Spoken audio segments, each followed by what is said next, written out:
Waziri wa mambo ya kigeni wa Iran Abbas Araghchi anasema kwamba Pentagon imeudanganya ulimwengu kwamba vita vimewagharimu karibia dola bilioni 25, lakini ni mara 4, kwa maana wamepata gharama ya dola bilioni 100 hadi sasa.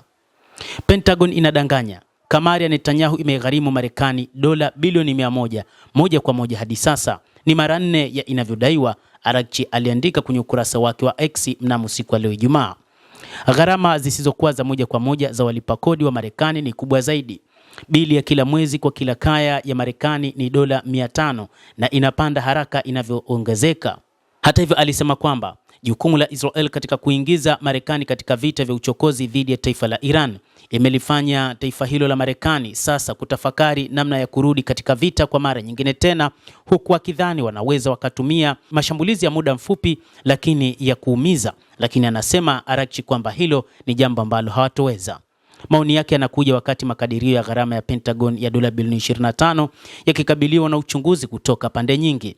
Kulingana na ripoti ya CNN iliyonukuu vyanzo vitatu ambavyo havikutajwa vinafahamu tathmini za ndani, takwimu iliyowasilishwa na afisa mkuu wa Pentagon kwa wabunge mnamo Jumatano inakadiria kwa kiasi kikubwa mzigo wa kweli wa kifedha ambao ni zaidi ya dola bilioni 25.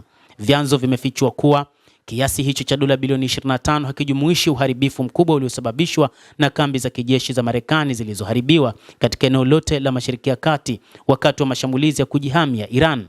Wakati wa ujenzi mpya na uingizwaji wa mali iliyoharibiwa umewekwa, chanzo kimoja kilibaini uwezekano wa gharama ni kati ya dola bilioni 40 na bilioni 50. Hii ni kwa upande tu wa silaha walizozitumia, lakini bado kuna gharama kubwa ambazo zimeigharimu Marekani, ikiwa ni pamoja na uharibifu wa miundombinu ya ngome zao za kijeshi.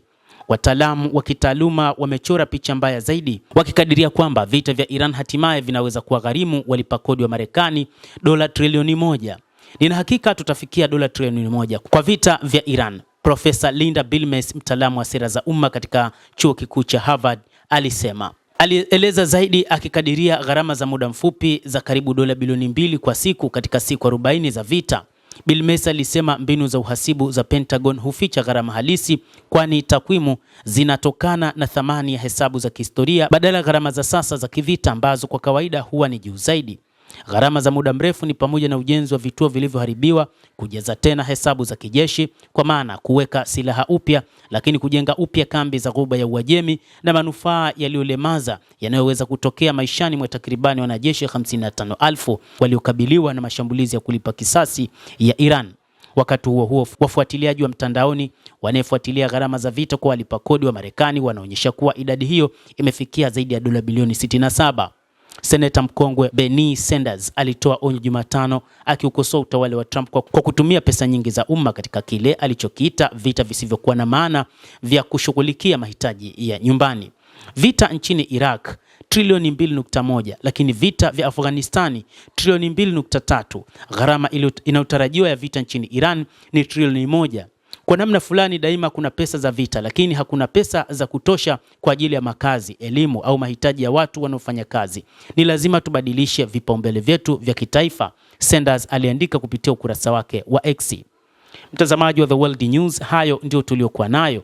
Ni kile alichokieleza Abbas Araghchi, waziri wa mambo ya kigeni wa Iran, akisema kwamba Pentagon imeudanganya umma wa Marekani kwamba wametumia dola bilioni 25 tu ndani ya siku 40, lakini ni mara 4, kwa maana wametumia dola bilioni 100 katika kipindi cha vita vya siku 40, na ndio maana sasa wanatafakari kutafuta njia mbadala ya kupambana na Iran. Endelea kutufuatilia, lakini usisahau kulike, usisahau kucomment, kadhalika usisahau kusubscribe channel yetu hii upate habari hizi kwa mapana kupitia